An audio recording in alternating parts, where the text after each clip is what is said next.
Hello everyone, I'm Dina Cerniglia. And I'm Jaleesa Terry. And we have started this, I don't know if you want to call it a show, but these video clips to sit down with one another and discuss different hot topics in our society. And I think our biggest goal is to demonstrate how we can disagree, because I don't know how you feel about many things, and I'm sure you don't know how I feel. And that's the beauty of it. We haven't discussed anything before we're sitting down with one another.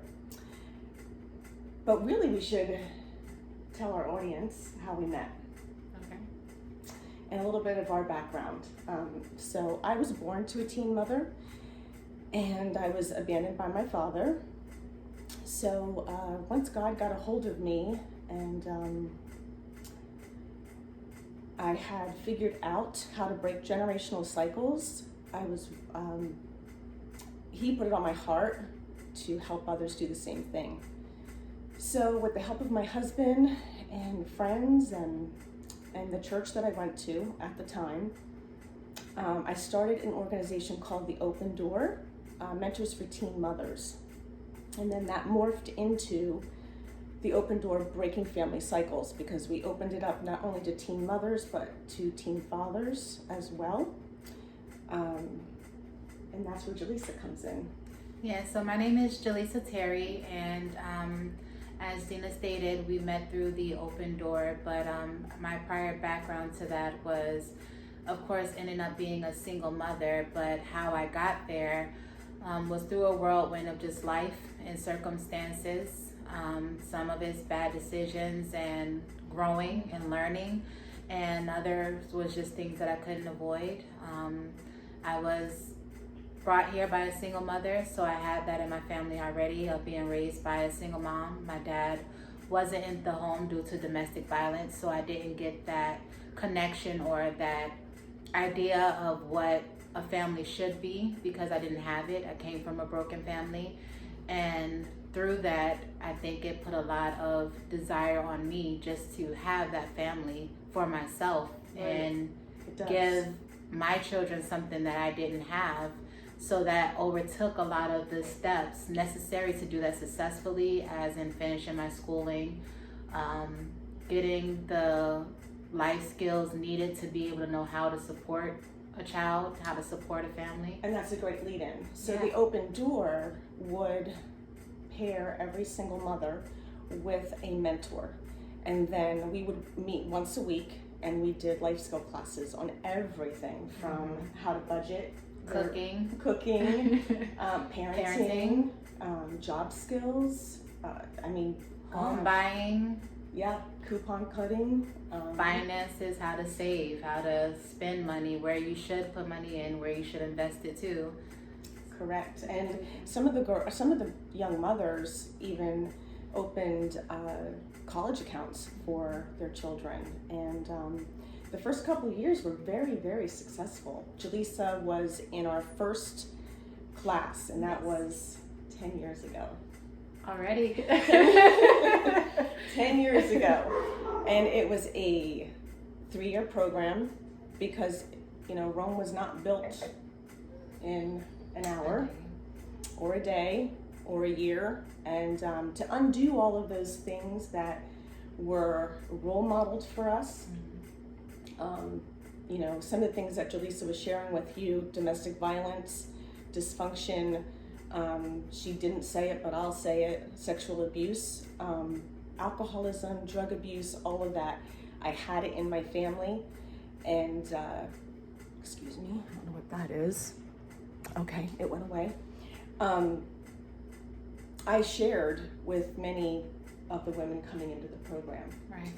And we were able to talk about so many things in that program. We talked about fatherlessness. Yeah, and just a lot of things that we need to hear and we need to be aware of. And I think sometimes we also go with feeling like we're by ourselves in it. I know with me, I felt lost, because coming from where I did go through sexual abuse as a child, then going into domestic violence, my high school graduation, my dad attempted to kill my mom, and I was there to witness it.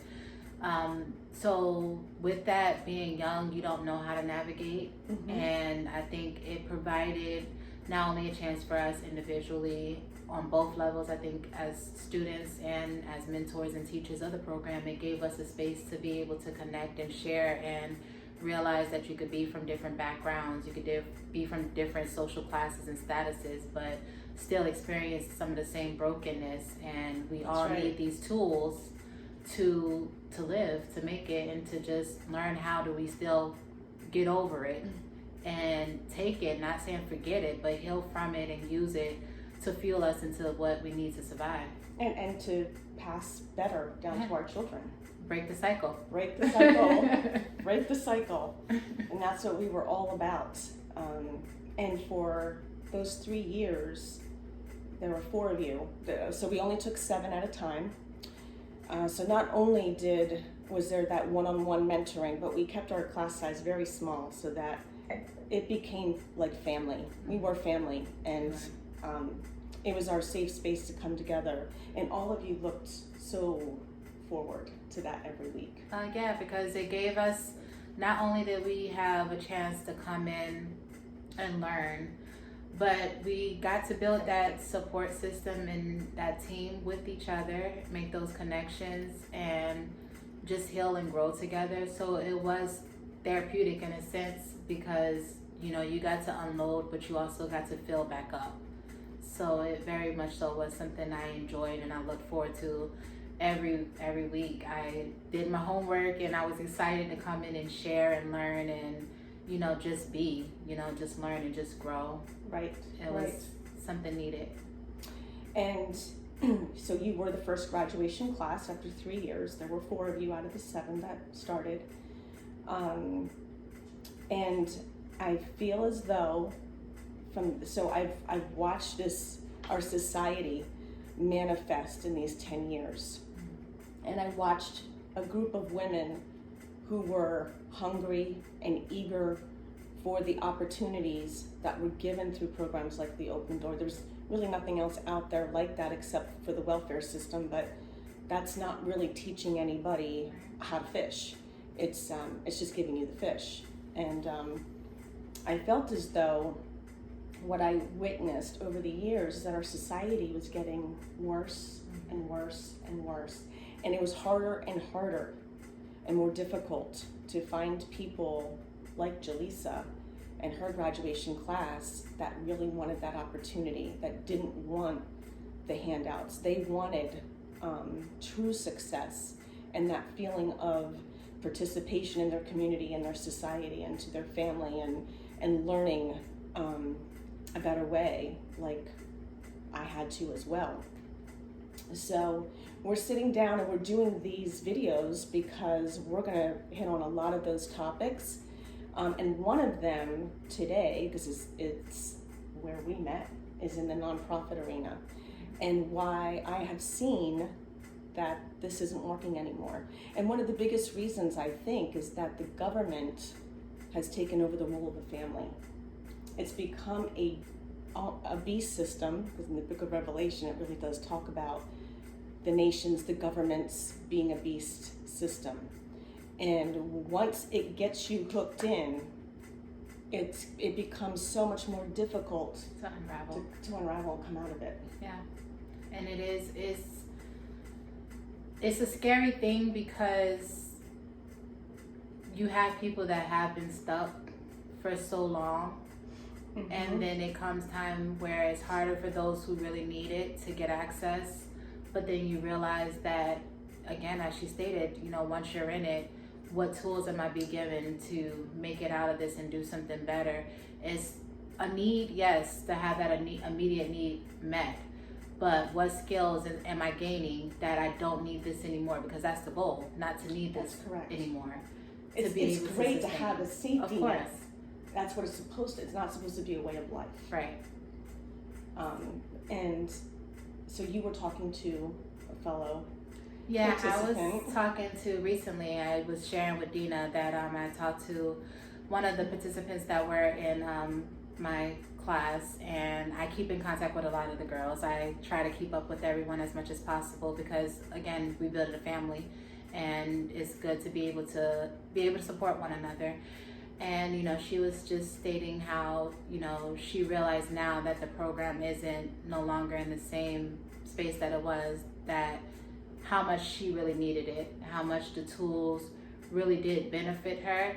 And it wasn't until she didn't have those tools that she realized how hard it was, and it caused her to fall because she felt like she didn't have what she needed anymore. And from there, you know, she just was like, well, why can't we do something of this standard again? Like, why can't we, like, it's needed. Like, basically, I'm hungry, I'm thirsty. Why can't we create? We're going to this get well? there, but I'm closing the open door and going into a for-profit arena, but we'll get there. But this Right. is why this came up, like, why can't we have this? And Jaleesa was explaining to her what That I'm is- going through. Yeah, it's a struggle.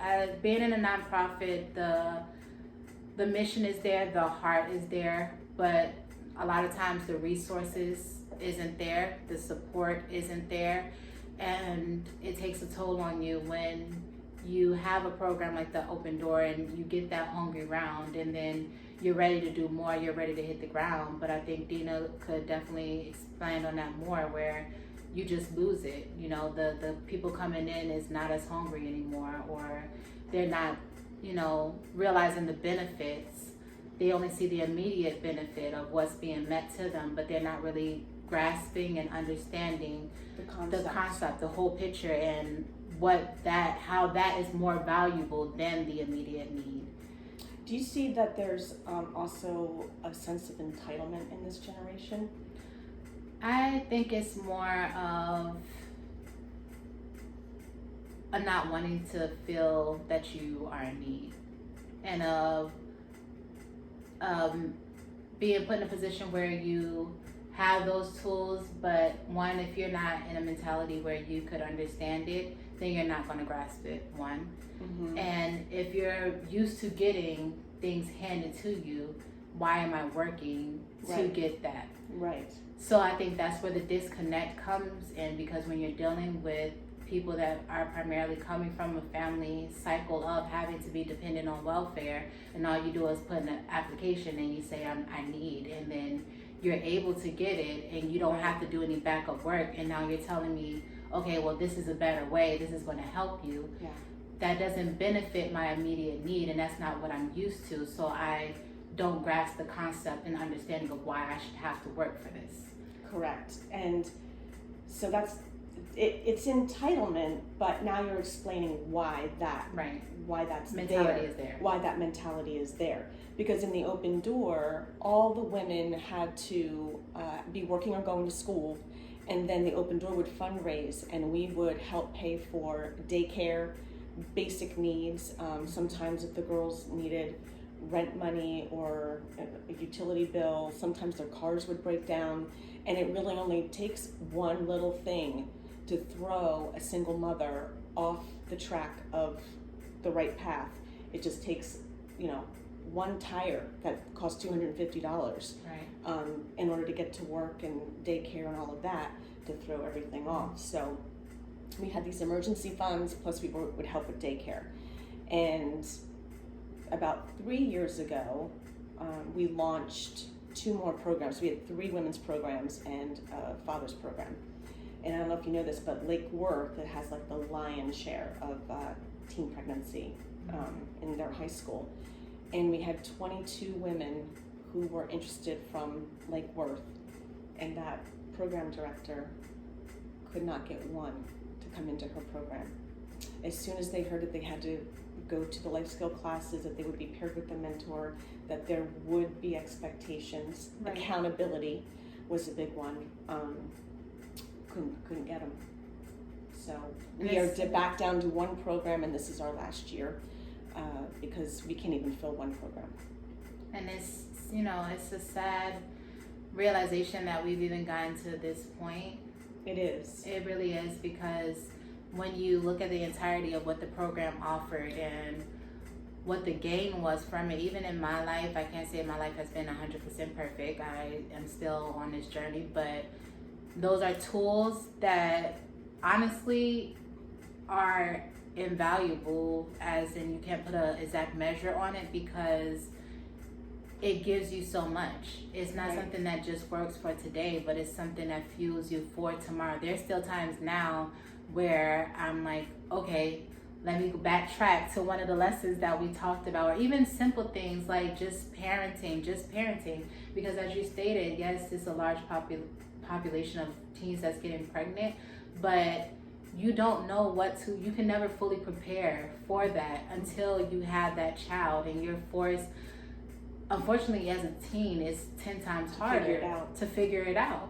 The bills, the taking care of the kids, the emotional of that. And as you said, a blown tire is a $250 expense that doesn't even begin to be able to be covered, because you still have to take care of your rent. You still have to feed the baby. You can't even afford to do the health care and the things that you need to do because your priority are not there. 9 times out of 10, the fathers were not in the picture when these women were in the open door. So there's lack of support. It is. In the family. Sometimes their own mothers would abandon them, their own family. And so I think I know what was most powerful was that it was all biblically based. And that's what we taught everything on. Every decision we made, every class was always backed by the Word of God. And that's the only way anything makes sense, and it's the only way that anything truly works. Because if you're giving from charity, but there's no accountability, that's not biblical. Because everybody has a role. The giver it's not and the realistic. receiver. It's not realistic because, again, it's the saying that you were referring to. I could give you a fish, but that means nothing. That only suits your immediate need and cures that immediate hunger. But when I'm not available or someone else isn't available, well, then you're right back in the same situation, if not the same, a worse predicament, because now you go on and you don't know how to even begin to pick it back up. Right. So it definitely had to be from a biblical point of view, in my point, because those principles and those reminders, okay, well, God isn't going to just abandon me and leave me. He has a purpose for me. He has better for me. Gives you the encouragement to know that, okay, I'm working through this, but it's going to work out if I just put in that work, and if I just keep accountable to it and remember that there's promises that cover me, to know that, hey, I'm working through the tough point, but it gets better. Right. And that biblical principle of it was the sustainer and the fuel, and also it gave you that confidence and that self-love and that self-value and worth again, knowing that, okay, I could do this.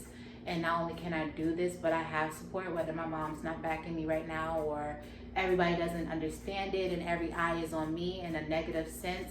I have a community and I have someone higher than me that is also looking out for me. Right. So all of it tied together and is very much so needed. And I think it isn't something that probably everybody is familiar with or even agree with, but I could definitely say that it definitely did work. And that's something that's undeniable. When you took a hold of it and you actually put that in, you got something out of it that nobody could take from you. Because even to this day, nobody can take that from me. If I fall down, I know I could get back up because I know there are principles and values that are there for me. Right. So, and that when you walk in truth and obedience, there's blessings behind that. Right. And it's there's never protection. easy. It's never easy, so we can't sit here and say it's easy. It's never easy. And I think I say that a lot now too, because I think sometimes we get the idea that everything, once we take the steps and we start walking the walk, that all of a sudden every door in heaven opens and you're getting the bells and whistles and it's like, you get a blessing, you get a blessing. Everybody's getting, and that's it. And what we found is that honestly, once these women started to really put their faith in God and the scriptures, it actually got harder. It actually got worse. The trials came up against you. Like, oh my goodness. It is.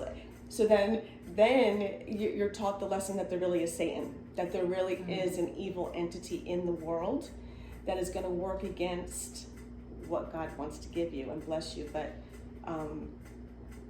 pushing through that and having perseverance and having that faith that, yep, things are going to come up against me, because but you know it. But when you you're know the it. enemy, because you expect have Christ. It teaches you to expect it, because you know, okay, well, if I'm trying to do better, then the only thing that can possibly happen is that something is going to come in to show. We know it as the devil. We know it as for what it is, but nobody that ever wants, even if you think about a friend or a foe that isn't truly there and on your team, when you're doing good, are they ever really there to support fully? No. Sticks and stones, conversation and arguments that you never even thought about comes up, and you're like, how is this possibly coming up? Like, why all of a sudden when I'm here, here's everything around me bringing me down here? But the beauty of having those principles is that you respect it, and it kind of resets your mind so that you don't fall into it, but you stand firm in what you're doing and what you believe in,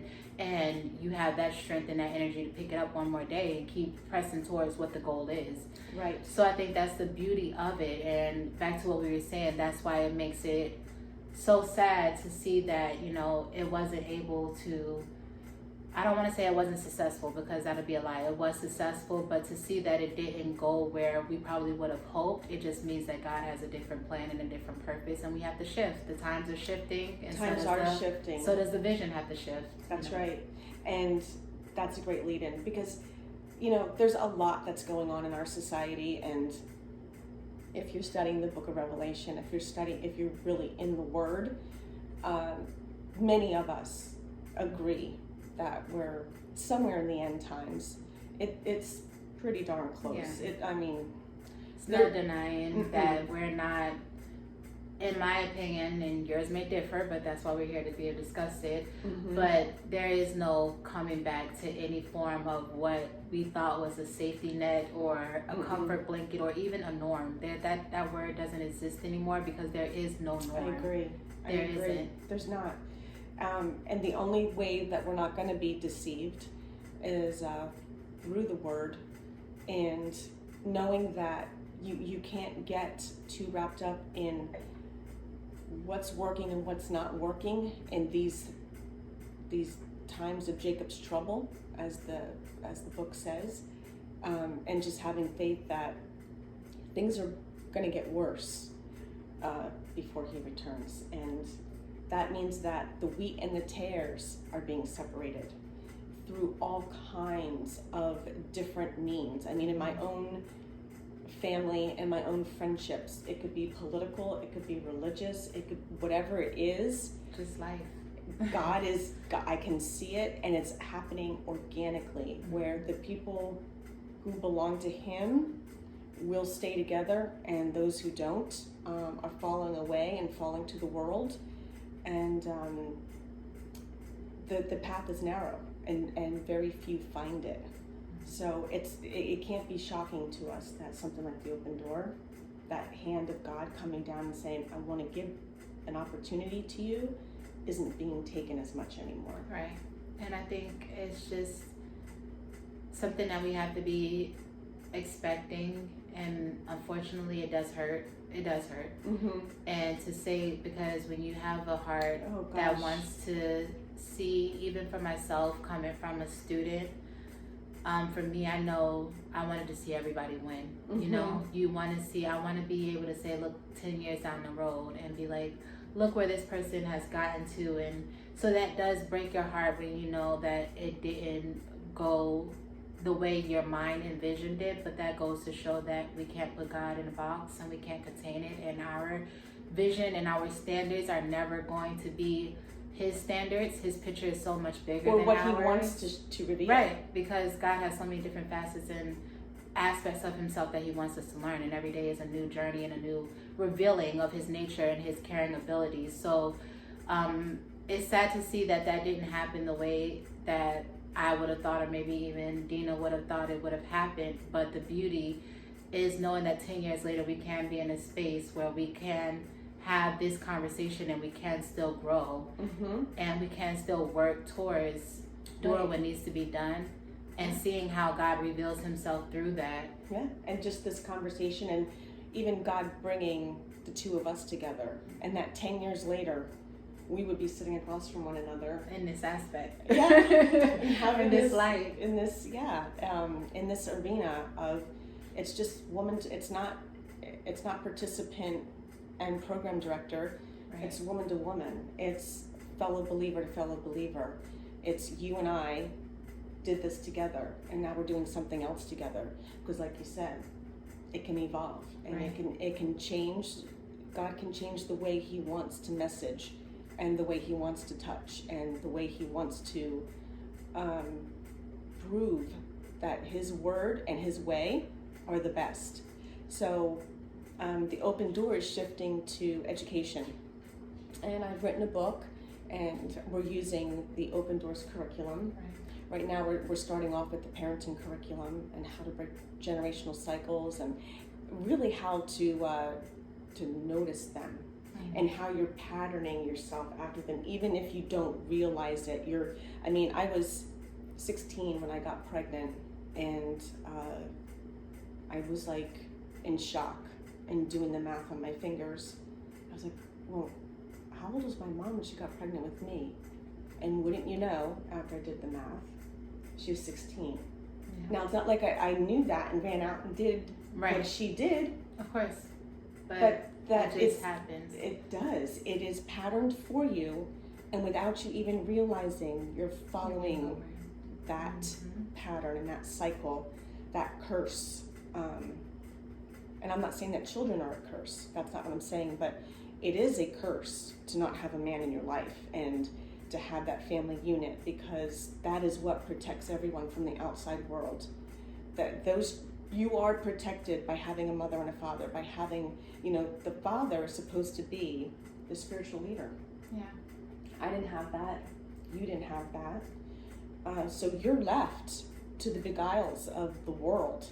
And one of them is not knowing what you're worth as a woman.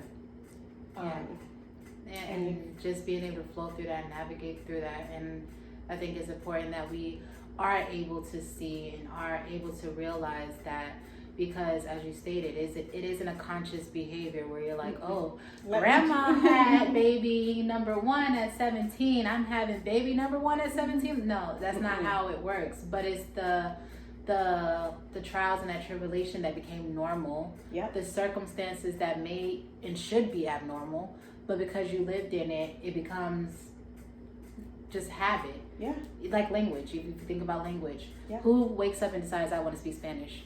Nobody, right? Right. But you are brought up in it, you hear it, so that is normal.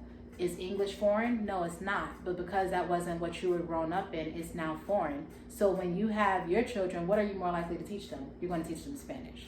So it's not a decision, a conscious decision, but it is something that we learn. And I think because we're so used to the habit, we don't recognize them or even see them as red flags. And there's no stigma attached to it.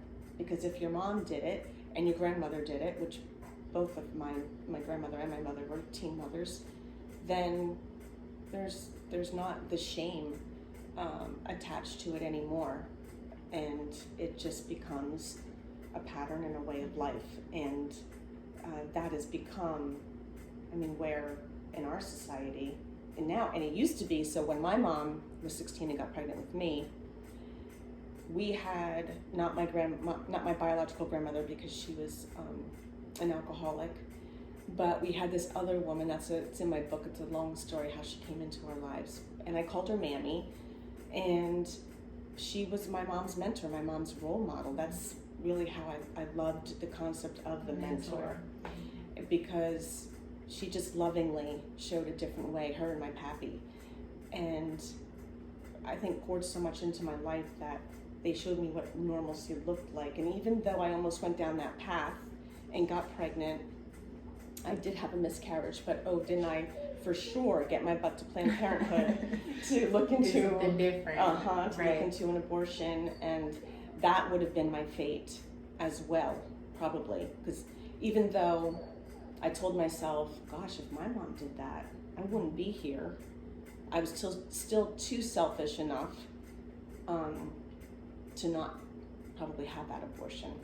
So here we are talking about all these things and looking forward to what God is going to do with these conversations. And it's just, again, while it's a conversation where we get to share and differ, it's also a light too, because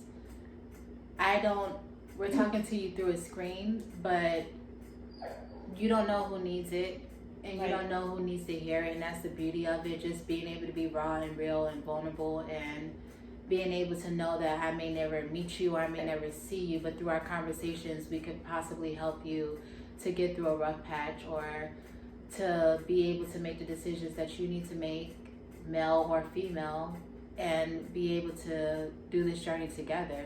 Right. And that's the beauty of it. So it's, again, just a testament of how God can repurpose and reuse even the broken pieces and the broken parts for his bigger picture, because he doesn't require any of us to be perfect. And I think that's the beauty of it, is that we could take all of these cycles, all of these broken pieces, all of these moments, all of these lessons, throw them together in a pot, give it to God, and he's able to use it for something great. So I think it's really good that we are able to come to you and talk to you on this platform and share a little bit about ourselves, and hopefully be able to do good things with it. Absolutely. And we may have a cup of coffee, or we may have a glass of wine, or we may have some vitamin water, depending on how we're feeling. How the conversation's going. But for our first video, we both agreed, let's have a glass of wine, because it's not easy to sit here and bear all and be vulnerable, be truthful and honest about things that worked, things that didn't, your past and all of that. So, but like Jaleesa said, if it helps one person, it's worth it. It's well worth it. And I'm really blessed to have this woman beside me who came through the program, and that's real time. So I'm just blessed to have you be a part of this journey. I really couldn't think of a better person to ask to do this with me, and she was always such a light. My dogs are the devil right now. She was always such a light in class, and she was a prayer warrior, still is, and she has a heart of gold, and she wants to help others, and I just know that God's going to do miraculous things with her life, and I'm hoping I'm just a small part of that. It definitely is. It's been a wonderful journey, a wonderful ride, and I was so excited for this opportunity because, as I stated, I've always wanted to be able to use what God has. I look at my You're going into counseling? I want to go into human services and victims advocacy is my goal, but we'll see how that works. But I just know with everything that I've been through in my life, I'm only 28. That I feel old, guys. Like I feel really old, but because I've been through so many stuff, I just say God couldn't have possibly put me on this earth and allowed me to go through everything that I've been through, not to use it and fuel it for good and for something that's needed for all of us. And that's my only desire, is to be able to use the lesson that I've learned, share the bumps along the way, and use them to help someone else and to make a difference in somebody else's life, so that somebody doesn't have to experience and go through it the way that we've had to go through it. Right. If we could just shed a little of what worked when we finally listened, what worked. So we are looking to see great things. So thank you for joining us, and just look for us for the next video. I think we're going to talk about Black Lives Matter. We will. Peace. Have a good one. It's a thing.